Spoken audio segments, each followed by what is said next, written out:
thank you, Mr. President, for being here today as the United States naval ship Comfort prepares to set sail for New York. On behalf of the men and women of the Department of Defense, I want to thank you for your leadership during these difficult times. You should know, Mr. President, that the United States military is all in on this national emergency, and the great sailors and medical professionals of this tremendous hospital ship are eager to get underway and start their very important mission. As the nation aggressively responds to the coronavirus pandemic, the Department of Defense is focused on three priorities. First, protecting our service members, civilians, and their families. We are committed to taking all necessary measures to safeguard the well-being of our most important resource, our people.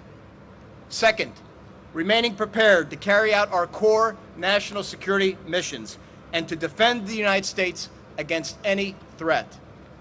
And third, continuing to support President Trump's whole-of-government, whole-of-nation response to the coronavirus. For several weeks, the Department of Defense has been surging personnel, capabilities, and equipment to help slow the spread of the virus.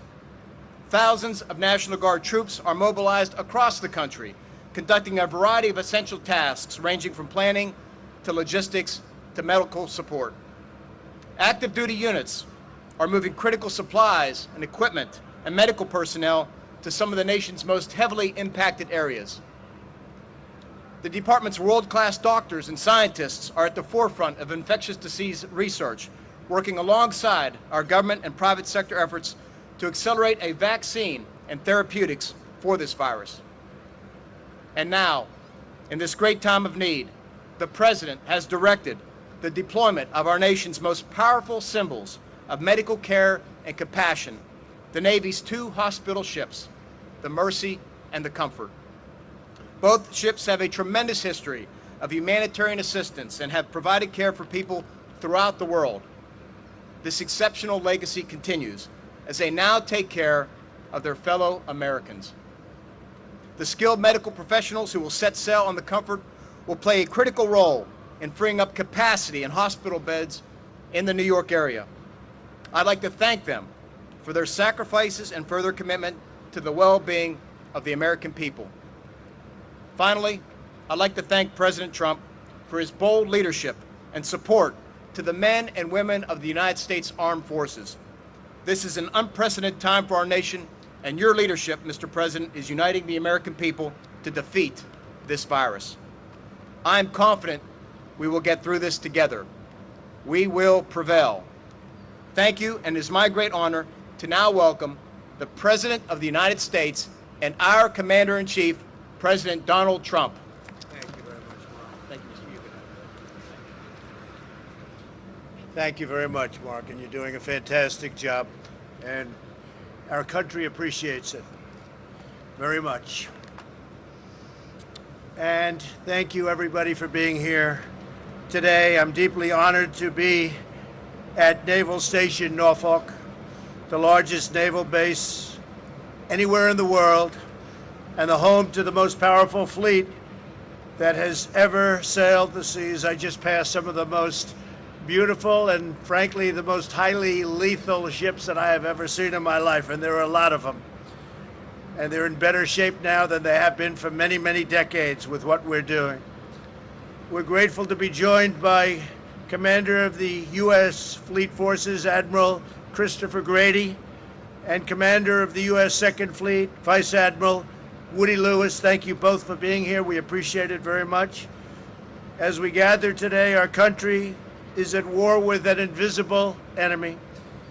We are marshaling the full power of the American nation, economic, scientific, medical, and military, to vanquish the virus, and we will do that.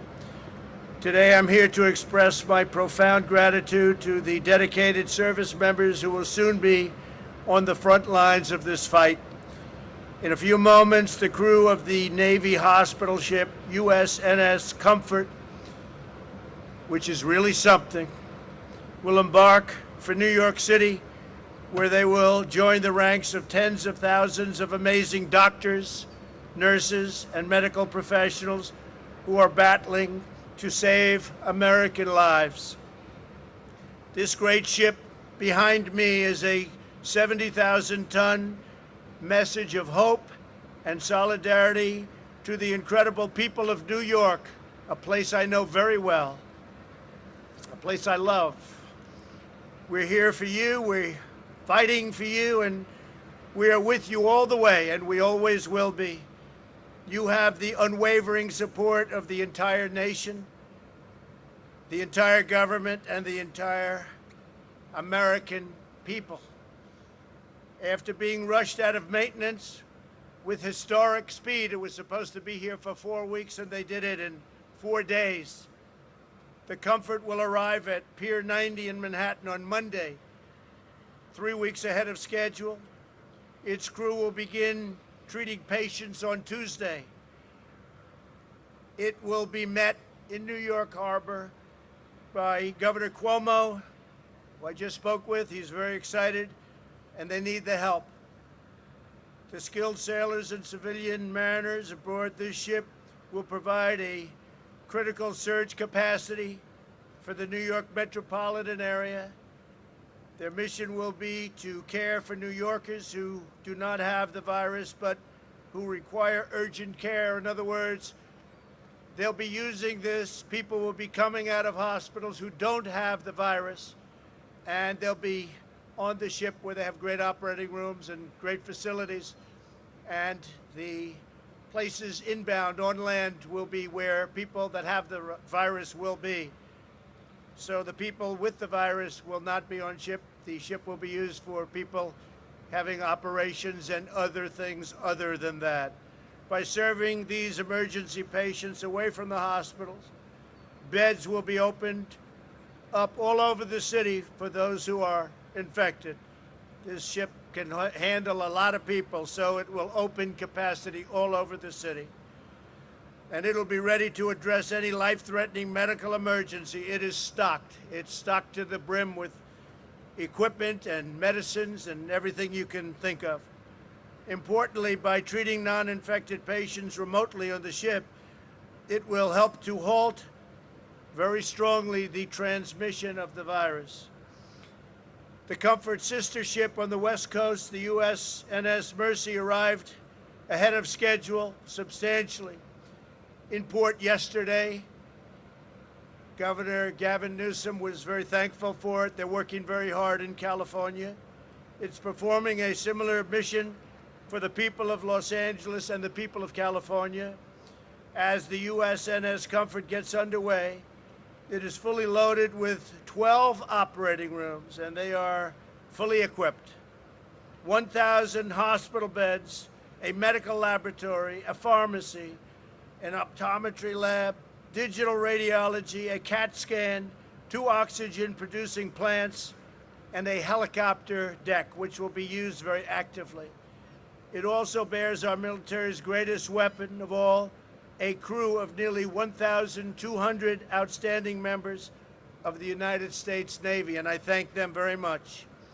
Among the sailors departing today are some of the finest doctors, nurses, technicians, orderlies, and medical staff anywhere in the world. These are true professionals, and no one performs better under pressure when lives are on the line. These are incredible people.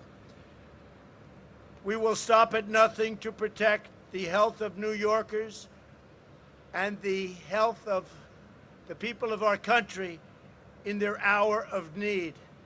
I also want to remind everyone about the CDC's latest guidance. If you are from the New York metropolitan area and you travel elsewhere, we need you to self-quarantine for 14 days to help us contain the spread of the virus. And I am now considering, and we'll make a decision very quickly, very shortly, a quarantine, because it's such a hot area, of New York, New Jersey, and Connecticut. We'll be announcing that one way or the other fairly soon. This does not apply to people such as truckers from outside the New York area who are making deliveries or simply transiting through. It won't affect trade in any way. The Army Corps of Engineers and FEMA are racing to build temporary hospitals, which are now completed, by the way, in record time. 4 hospitals, 4 medical centers. And in speaking with the governor this morning, we're giving them an additional 4 large tents, which they need very badly. And the emergency medical stations in New York are top of the line. You have them in not only New York, but in California and Illinois. We'll be adding some to other states also. I've empowered our nation's governors with the resources to call up the National Guard and authorize the activation of ready reserves. 2 big words, ready reserves. FEMA has shipped or delivered 11.6 million N95 respirators, 26 million surgical masks, 5.2 million face shields, and a lot are being made of all of the things I just named right now. We have millions and millions of new medical items being made as we speak and purchased. 4.3 million surgical gowns, 22 million gloves, and 8,100 ventilators. We have moved rapidly to mobilize every instrument of American power. This week I invoked the Defense Production Act to compel General Motors to carry out federal contracts for ventilators, and I think they're going to do a great job. I have to say that. We're also working with the major ventilator companies in the United States, all big-name companies, all companies that do ventilators, so they won't need extra time, and they're gearing up, and they'll be working 24 hours around the clock, and they have been.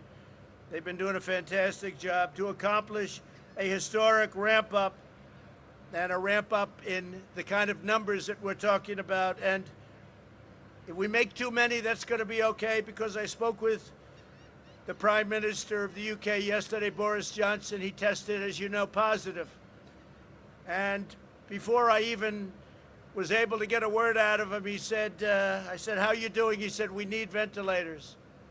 The UK needs ventilators. A lot of countries need ventilators badly. It's a tough thing to make. It's a very complicated and expensive piece of equipment. I would say more so than a car. You're talking about expensive, complicated equipment. So I hope we soon will have enough that we can help other countries with ventilators. A lot of countries need them. In the next 100 days, America will make or acquire 3 times more ventilators than we do in an entire year. We are so geared up.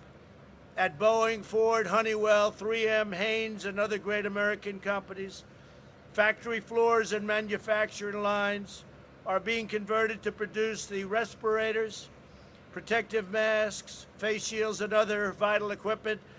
And those companies have been amazing.